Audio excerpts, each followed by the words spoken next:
Muy buenas tardes. Primero que todo quiero agradecerles la oportunidad de estar acá para conversar un poco con ustedes. Mi nombre es Gabriel Escalona, soy cirujano especialista en laparoscopia avanzada, egresado de la Universidad Central de Venezuela, tanto pregrado como posgrado, y actualmente soy parte de la unidad de trauma y urgencias del complejo asistencial Sotero del Río en Santiago de Chile y soy investigador invitado del Centro de Simulación y Cirugía Experimental de la Pontificia Universidad Católica aquí en Chile. Bueno, y quiero conversar un poco con ustedes acerca de la innovación en la atención del trauma. Evidentemente el trauma es algo que está presente todo el tiempo, sobre todo en Latinoamérica y en toda América. Sobre todo el trauma penetrante, y es algo a lo que tenemos que estar preparados y tenemos que entrenarnos para dar la mejor atención. Pero además de eso, tenemos que tener una mirada mucho más allá para poder resolver problemas que no están resueltos. Y para poder resolver estos problemas tenemos que ser innovadores y ya vamos a conversar un poco sobre eso.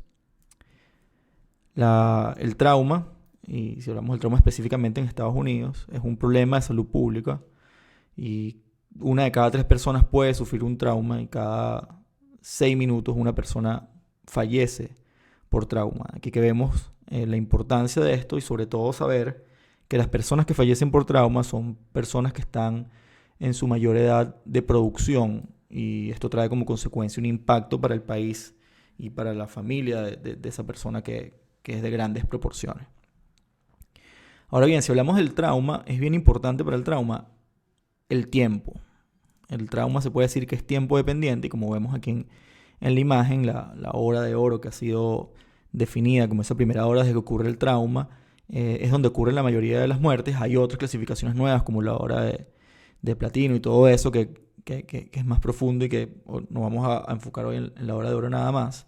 Y es donde tenemos que tener como que una atención estandarizada para poder evitar que se escapen la mayoría de los problemas y poder resolver los problemas del paciente teniendo una baja morbilidad y una baja mortalidad.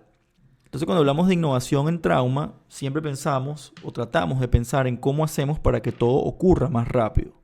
Porque si todo ocurre más rápido, según lo que se ve estadísticamente, la mortalidad va a ser menor y la supervivencia va a ser mayor. Y es por eso que aquí vamos a conversar cómo el trauma principalmente puede ser atendido de una mejor forma, con innovación, con tecnología y también sin tecnología, para disminuir el tiempo de la atención y aumentar la sobrevida.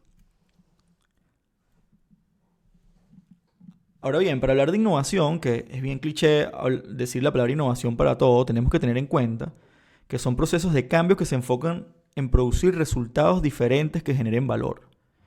Si tú haces algo de una forma diferente, pero que genera el mismo resultado, sin generar valor, no estás innovando. Entonces la innovación siempre tiene que generar valor. A veces me preguntan personas que quieren asesorías para innovar y yo le pregunto, pero ¿para qué quieres innovar? No, porque yo quiero innovar. Y ese no es el punto de la innovación. La innovación no es querer ser innovador, la innovación es querer resolver un problema. Y la resolución de problemas genera valores. Entonces es importante que tengamos esto en consideración cuando vayamos a innovar y lo vamos a ver durante esta charla, un poco de ver cómo podemos generar valor y esto ya trae como consecuencia ser innovador o estar innovando. Todos conocemos estas caras porque son las caras más visibles de la innovación, ¿no? Grandes empresas tecnológicas que han hecho un cambio y que prácticamente están presentes en nuestras vidas. Y cuando hablamos de innovación en el área médica, no vemos unas figuras tan, tan visibles, sino más bien la innovación en medicina va un poco más lento porque tiene que tener un poco más de cuidado. Hay una frase muy famosa que habla o se la adjudica a Mark Zuckerberg que dice muévete rápido y rompe cosas, move fast and break things. Y eso básicamente la innovación es que hagas algo rápido para probar si sirve o no. Y en medicina tenemos que tener mucho cuidado con eso porque tenemos por delante la consecuencia directa de un paciente. No quiere decir que lo que hagan estos innovadores, por ejemplo Tesla, que es un automóvil, no tenga una consecuencia directa sobre alguien, pero el del médico es mucho más inmediata. Entonces por eso tenemos que tener en cuenta siempre que a pesar de que no somos ni mejores ni peores, somos diferentes en el área médica, Pero sí podemos tomar mucho de estas enseñanzas y mucho de lo que han hecho estos grandes innovadores para llevarlo al área de la salud de una forma responsable. Y aquí les traigo el primer ejemplo. El primer ejemplo es sobre el uso de drones para rescate de pacientes. Y podemos ver en situaciones bien particulares, en Venezuela particularmente cuando hubo la vaguada en el estado Vargas, nos hubiese sido muy útil tener drones para poder rescatar víctimas. Sabemos que se utilizaron helicópteros, pero los helicópteros necesitan primero un piloto con una preparación que es especial, es un especialista realmente. Pero el uso de drones trae como consecuencia que puedas tener personas con una preparación en menos tiempo y una mayor cantidad a un menor costo. De aquí que en el área, específicamente en la parte prehospitalaria, el uso de drones para el rescate de víctimas es algo que que todos los años aumenta. Eso que vemos abajo en la pantalla es un prototipo que se está haciendo en Caltech. Les dejo ahí el link para que puedan visitar el proyecto, en donde la idea es que un dron tenga el espacio para poder trasladar a una víctima. Estas víctimas que son en grandes accidentes o en sitios que son de muy difícil accesibilidad, y poder llevarlo a un sitio seguro, disminuyendo el tiempo de atención al trauma y evidentemente mejorando su sobrevida. La mayoría de estos proyectos están basados en fondos de investigación que vienen de la parte militar. Pero como siempre podemos obtener beneficios de la investigación militar a la parte médica, y esto yo creo que es algo que va a ser bien prometedor, y en algún momento podremos tener una flota de ambulancias con drones en poco tiempo. Seguimos hablando de drones, pero también de sangre. Hay una empresa que se llama Zipline, para mí una de mis empresas favoritas, porque ellos utilizan drones para llevar artículos o para llevar herramientas médicas alrededor del mundo, sobre todo hemoderivados.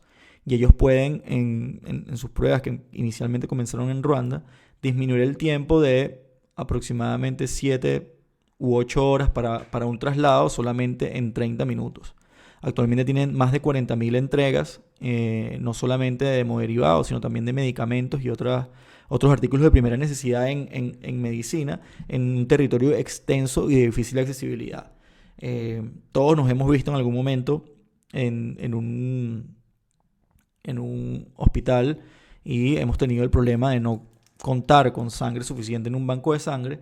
Bueno, imagínense que con Zipline tú vas a poder llamar específicamente a un banco de sangre mucho mayor y pedir para tu centro esta necesidad que siempre está presente en la atención del trauma. Hablando igualmente sobre sangre, la sangre sintética creo que es el campo más grande que va a explotar en los próximos años, y lo digo en los próximos años dentro de los próximos 15 años. Porque el problema de la sangre sigue estando. Anteriormente vimos cómo solucionarlo desde el punto de vista físico, pero desde el punto de vista de disponibilidad es sumamente difícil. Por eso ven tantas campañas para donación, para tener los bancos de sangre siempre con sangre. Y hay proyectos de investigación, sobre todo en Irlanda y en Japón, donde están buscando dos tipos de producción de sangre sintética. Uno es a partir de células madres, donde la idea es replicar una célula madre hasta un eritrocito y poder hacer una sangre sintética que sirva para tener en los bancos de sangre, pero aún se tiene todavía ciertos problemas como el tiempo de vida media y también la toxicidad por radicales libres que tiene. Entonces se sigue en investigación, pero se tienen unos muy buenos avances. Como les digo, creo que en los próximos 15 años vamos a tener sangre sintética para tener en los hospitales, y esto va a ser de mucha ayuda porque, por ejemplo, un herido por arma de fuego puede llegar a requerir en las primeras 8 horas hasta 30 unidades de sangre y de hemoderivados, y eso depletar un banco de sangre completamente y que no haya disponibilidad para otros heridos, sobre todo en países donde hay heridos masivos y heridos prácticamente todos los días. Ahora, si pasamos ahora a ver cómo evitar que el paciente pierda sangre, hay una compañía bien interesante que es Arsenal Medical y tiene un dispositivo que se llama Rescue Foam, y el Rescue Foam no es más que una esponja polimérica que se inyecta dentro de zonas que no son compresibles para hemorragia. Sabemos que las extremidades son compresibles a través de un torniquete y puedes salvar muchas vidas con un torniquete, pero el abdomen o el tórax no es de esa forma, y por ende Rescue Foam inyecta este polímero a través de un dispositivo. Estos polímeros se unen dentro de la cavidad abdominal creando una capa que evita que siga o que sella completamente la cavidad abdominal, que posteriormente en pabellón puede barrerse con solución fisiológica. Esto nos permite ganar tiempo, evitar la hemorragia, cerrar el chorro y poder permitir que este paciente sea trasladado en mejores condiciones o que llegue en mejores condiciones. Este proyecto tiene un financiamiento de DARPA, que es una unidad de investigación militar en Estados Unidos súper importante, y actualmente van a comenzar su trial multicéntrico para ver cuáles son los resultados y bueno, posteriormente esperamos que esté en el mercado para que se puedan trasladar a pacientes sin riesgo cuando tienen hemorragias no comprimibles o compresibles. Ahora si vamos un poco desde el punto de vista más visual, tenemos elementos como los Google Glass y los Apple Glass que nos permiten tener a disposición lo que tenemos en un smartphone en el momento que estamos operando. La realidad virtual con compañías como Boca y Yo, donde sobrepone imágenes reconstruidas sobre el paciente para hacer navegación y para tener ubicación temporoespacial de los estudios que se le hizo previamente al paciente, y mientras se está operando vas a tener a disposición no solamente las imágenes, sino una reconstrucción sobre el mismo. Y otras compañías como Insight Heart que hacen realidad virtual para educación, y podemos observar esto en conjunto con Magic Leap, podemos observar absolutamente todas las estructuras anatómicas en un ambiente inmersivo de realidad virtual, donde vamos a conocer y navegar mejor por el espacio anatómico sin tener que contar con cadáveres, que hasta el momento es difícil conseguir cadáveres para la investigación y sobre todo para disecciones anatómicas.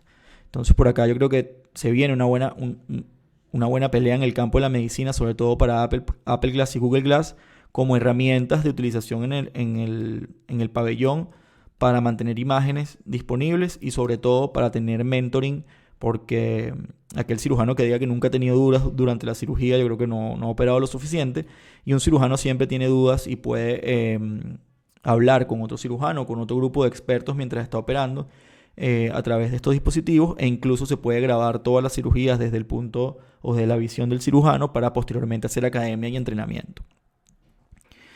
Es importante, cuando queremos hablar de innovación, tomar en consideración que hacer una app no es innovar. Y yo he tenido la oportunidad de recibir muchos grupos que quieren hacer una app o tratar de resolver todo con una app. Y la app no es más que una herramienta que resuelve un problema más grande.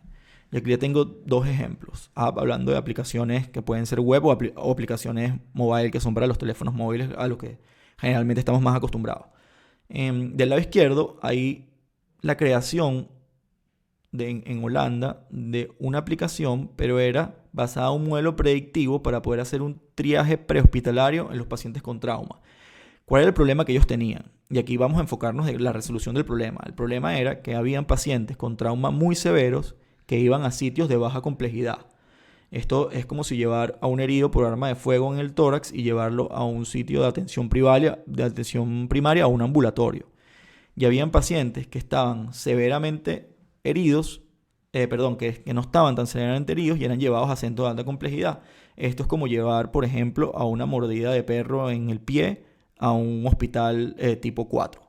Entonces, para poder determinar qué paciente podía ir a cada centro, hicieron un modelo predictivo, y este modelo predictivo de datos generó que se creara una app en donde el que está dentro de la atención prehospitalaria puede determinar a dónde va ese paciente. Entonces, no fue que crearon una app para crear una app de derivar pacientes, sino que tuvieron que resolver un problema en que los pacientes estaban siendo mal derivados.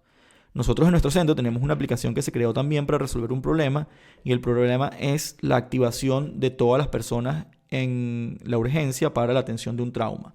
Sabemos que cuando llega un trauma, en algunos hospitales se activa el equipo de trauma a través de gritos, a través de WhatsApp o a través de llamadas, y se creó una aplicación donde se activa todo el equipo de trauma, incluido el banco de sangre, para tener un protocolo de transfusión masiva y tener preparado un pabellón con anestesista y con equipo en el momento que el paciente está llegando. Esto quiere decir que una vez que el paciente está siendo evaluado de forma integral, ya las otras partes del hospital están preparadas por si este paciente es de alta gravedad y tiene que actuarse de una forma muy rápida, nuevamente disminuyendo el tiempo de atención y esto aumentando la morbilidad y la mortalidad. Ahora bien, una parte que a mí particularmente me apasiona mucho es la parte de simulación en trauma. No hay nada mejor que estar sobrepreparado o sobreentrenado para atender en trauma. Y la simulación es una herramienta fundamental. Si pueden ver en las imágenes, esos son modelos hechos con partes animales. Estas partes animales se consiguen en cualquier carnicería y nosotros reconstruimos a través de completar zonas o tórax en impresión 3D.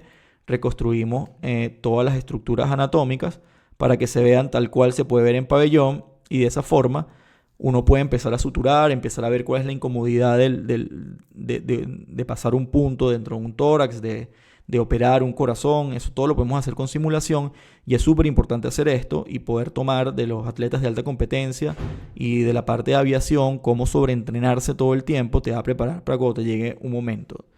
Y esto lo digo que no puedes esperar tener 15 heridos cardíacos para aprender a hacer una sutura cardíaca, sino que tienes que tener 20 ejercicios en modelos simulados cardíacos porque cuando te llegue el primero vas a estar preparado y lo vas a poder resolver.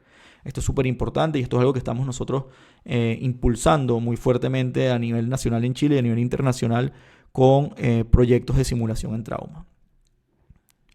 Aquí podemos ver otro, como tenemos modelos en donde tienen incluso sangrado que es artificial y el tejido es prácticamente el mismo. Fíjense la dificultad para poder hacer un punto en la zona y eso es lo que tratamos de ver, que conozcas cómo va a ser la zona, poner el fino quieto, ver qué va a ser tu ayudante, qué vas a hacer tú, cuál es tu parte más difícil, en qué estás fallando, qué es lo que más te cuesta, de manera que cuando te llegue el trauma vas a tener ya todos esos pitfalls ya pasados y conociendo la zona en la que vas a trabajar. Por otro lado, la educación en trauma es súper importante. Desde la unidad de trauma de urgencias encabezadas por el doctor Pablo Tolino y Juan Pablo Ramos hay un programa de educación continua a través de entrevistas, a través de videos educativos y a través de actividades, incluso las reuniones. Muchas de las reuniones donde discutimos los casos que pasan realmente en nuestro servicio las transmitimos de manera que se cree un ambiente de educación colaborativa y que sobrepase las paredes de tu institución. Y esto sin ningún tipo peyorativo de ver cuál fue el error para poder buscar un culpable, sino tratar de mejorar esos errores porque siempre va a haber un error. Tenemos que normalizar el error en medicina y esto parte de abrir nuestras puertas y decir, miren, esto es lo que está pasando, ¿qué creen ustedes que harían? Y al revés, miren, yo quiero saber cómo lo hace ese hospital para ver cómo lo hago en el mío. De aquí que simplemente con una transmisión por Facebook que puede parecer muy fácil, vean todo el equipo que hay detrás y toda la planificación, esto en miras de innovar y resolver un problema que es la accesibilidad a la educación y sobre todo a la educación con expertos. Ahora vamos a pasar a una parte que es bien importante y que me gusta mucho porque es la innovación sin tecnología. No toda la innovación tiene que ser tecnológica y esto uno tiene que ubicarse en donde está y ver qué tiene a la mano. Nuevamente, la innovación es hacer algo diferente para generar valor y no necesariamente tiene que ver con tecnología. Evidentemente, la tecnología es una herramienta súper importante y que nos mejora la innovación sin lugar a dudas, pero hay momentos en donde no necesariamente tienes que usar la tecnología y aquí vamos a hablar de varios ejemplos. Uno que me gusta mucho es el MTP Scorekeeper porque cuando llega un paciente en la urgencia empieza a pasarle gran cantidad de hemoderivados y no siempre se lleva adecuadamente una medición de lo que se le está pasando. El MTP Scorekeeper es simplemente una pizarra donde hay alguien encargado de ir marcando todos los hemoderivados y todo lo que se le está pasando al paciente a fin de tener un control que va a ser importante para el medio interno de ese paciente. Entonces fíjense cómo es una pizarra muy simple que incluso se puede hacer con papel, con lápiz o lo que sea, pero teniendo esa función de una persona puedes mejorar mucho la vida del paciente porque vas a saber cuánto se utilizó, cuánto más se puede utilizar e incluso vas a ver cuántos son los gastos y cuántos pueden ser los gastos futuros. Otro tipo de innovación, de innovación no tecnológica es con respecto a los traslados. Fíjense en la foto que puede dar un poco de risa la Bike Ambulance, pero esta Bike Ambulance lo particular que tiene es que son voluntarios entrenados que están distribuidos de acuerdo a la zona donde viven y son activados de acuerdo a el accidente que tengan, y tienen una llegada a los sitios que es mucho más rápido que una ambulancia grande, y como en el trauma lo principal es el tiempo, tienen la capacidad de llegar a un centro de atención mucho más rápido que una ambulancia grande.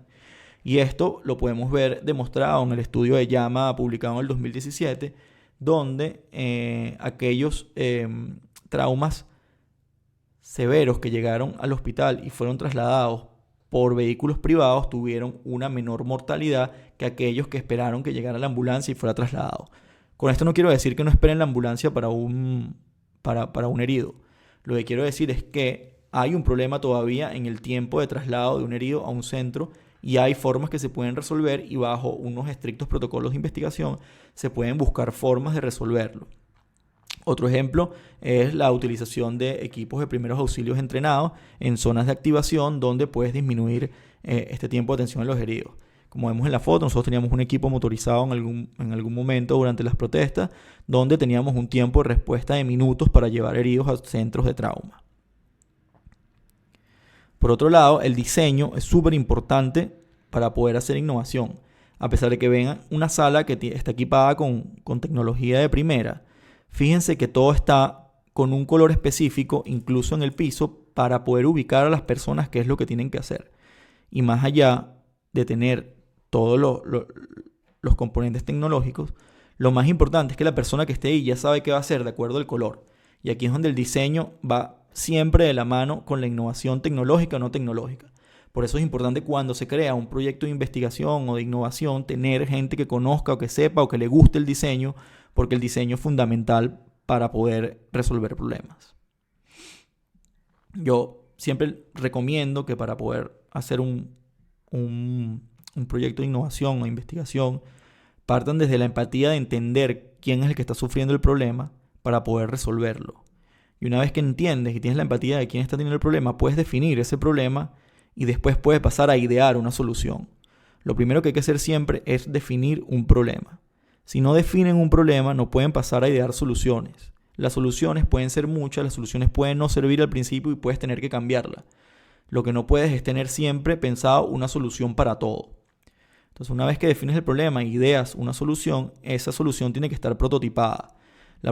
El prototipo no es más que una solución con la menor cantidad de recursos disponibles, pero que pruebe que tu concepto está adecuado. Y eso es súper importante para poder hacer pruebas rápidas y poder ver hacia dónde va la innovación. Porque cuando se crean soluciones adecuadas, no crean que el primer pensamiento es el que lleva correctamente a la solución.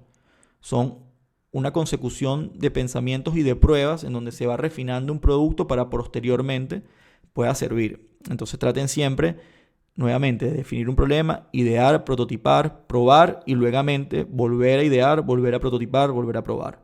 Volver a idear, volver a prototipar y volver a probar, y ese es el círculo de innovación en donde generalmente no se sale, porque todos los productos son siempre mejorables. Desde este punto de vista, cuando estamos hablando sobre todo de innovación no tecnológica y lo que tengamos, nosotros logramos en algún momento adaptar con impresión 3D un teléfono celular a un laparoscopio. Y esto porque estábamos disminuidos en cuanto a la atención comercial en la parte de la laparoscopía, y con materiales caseros, como pueden ver, un Apple TV y una pantalla de televisión, nosotros pudimos recrear un equipo de laparoscopio y con eso operamos y publicamos nuestra experiencia. Entonces, no siempre es que estés en un sitio donde no tengas la mayor tecnología, pero conociendo la tecnología que existe, tú puedes hacer adaptaciones y puedes llegar a soluciones para resolver problemas. Y nosotros pudimos lograr operar pacientes sin tener equipos de casas comerciales adecuados y de gran costo, utilizando este tipo de tecnología. Entonces, los invito a que innoven independientemente de la situación en la que se encuentren, independientemente de la situación del país. Siempre hay formas de solucionar problemas con lo que se tiene.